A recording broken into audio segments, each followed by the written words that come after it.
Welcome to another video. Let's solve this math challenge on the board.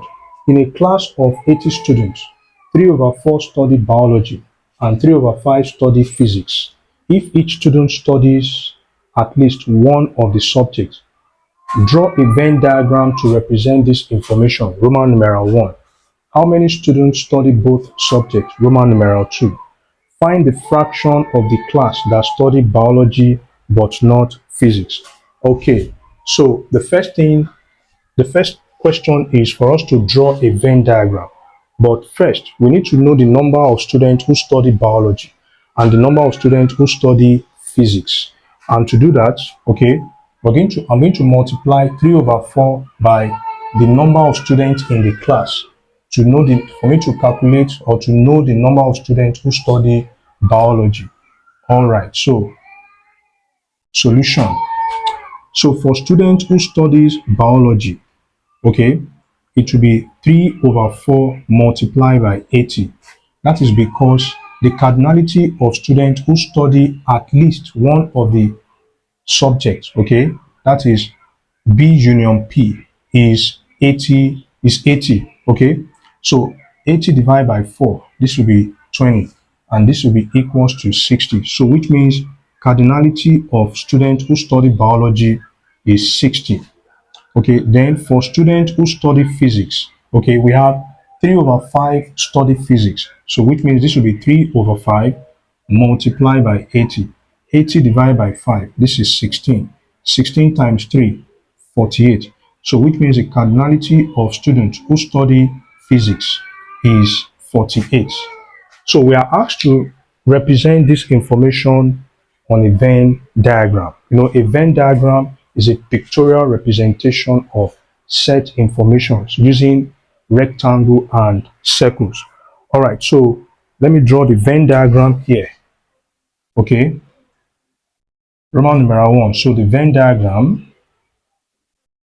let me draw it here. So the Venn diagram, this is the Venn diagram. So we have two circles. So for biology,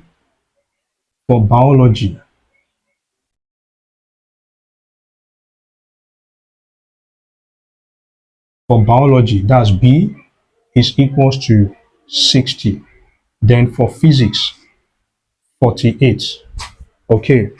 Then for B union P, this is 80. That is the universal set. Just like more like the universal set in this case. The principal set, which consists of every members of all other sets. All right, that's universal set. So Roman numeral 2, our task is to find how many students study both subjects. So the intersection, that's where we have the two circles to intersect. That is a point where they have something in common, and that is the what do you call it now? That's what we call that's point of intersection.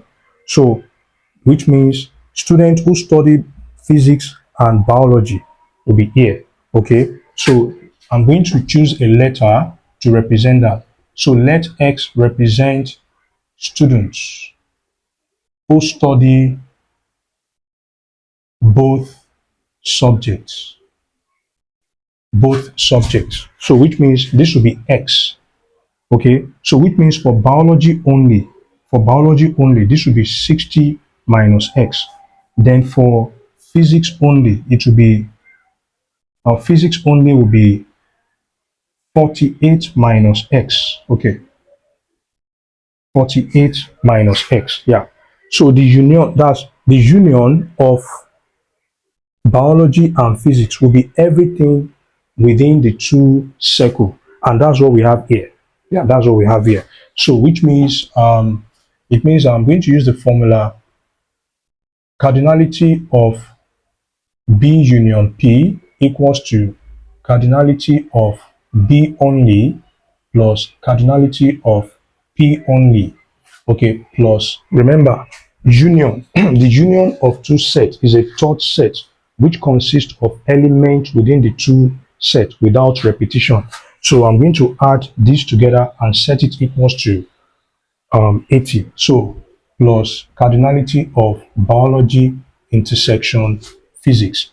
So this will be 80 equals to, for biology only, we have 60 minus x. For physics only, 48 minus x. Then for biology intersection physics, that will be x. So plus x minus x, that's 0. So 60 plus 48, that will be 108. Then minus x equals to 80. Okay, now move this to this side, okay, of the equation, and this goes to the other side. So we then have x to be equals to 108 minus 80, so that x will be equals to 28. So 28 students study both subjects. Yeah, 28 students study both subjects. Okay, Roman numeral 3. Find the fraction of the class that study biology but not physics. So which means to find the fraction of the class, fraction of the class, okay, that study biology, but not physics. Okay, but not physics. It's just like when we have biology, okay, intersect P complement will be equals to number of students who study biology, okay, minus number of students who study biology and physics. Okay, so that this will be equals to, so we need to first find the number of students who study biology but not physics before we can now what, look for the fraction of the class that study biology. So in this case, number of students who study biology altogether is 60, the one we got here, okay, the one we got here. Then this is for physics. All right, then minus number of students who study both subjects, which is 28. Then this will be 32, right? That's 32. So which means 32 students study biology but not physics. Now, fraction of the class, okay, fraction of the class that study biology, okay, that will be 32 divided by 80, because the number of students in the class is 80, okay, and this will be equals to, dividing this by 4, I'll get 8, okay, dividing this by 4, I'll get 20, then dividing this by 4 again, I'll get 2, dividing this by 4, this will be 5, so the fraction is 2 over 5, which is the fraction of the class that study biology but not physics, but not physics. The noblest pleasure is the joy of understanding. Bye bye.